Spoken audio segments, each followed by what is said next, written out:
Წულუკიანის კომისიას უკვე 3 პოლიტპატიმარი ხავს. ნიკა მელიას დღეს პატიმრობა მიესაჯა.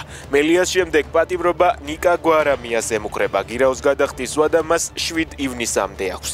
პატიმრობა წულუკიანის კომისიის განაჩენით დროებით გირაოს გადახდით გადაავადეს მამუკა ხაზარაძემ, ბადრი ჯაფარიძემ, გიორგი ვაშაძემ და გივით არგამაძემ.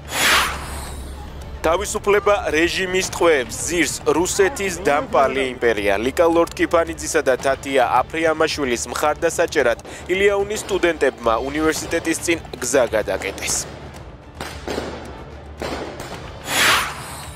თერჯოლაში ავარიას 2 ადამიანი ემსხვერპლა. მსხვერპლი ავტომობილის ხესთან შეჯახებამ გამოიწვია.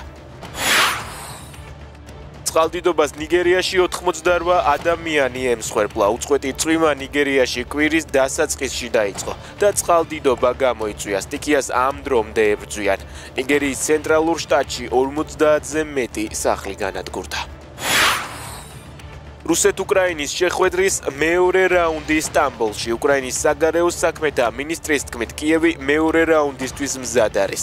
თუმცა რუსეთისგან მემორანდუმის ტექსტს ელოდება. რუსეთი თავის მხრივ ამბობს, რომ მემორანდუმს თურქეთში 2 ივნისს ჩაიტანს.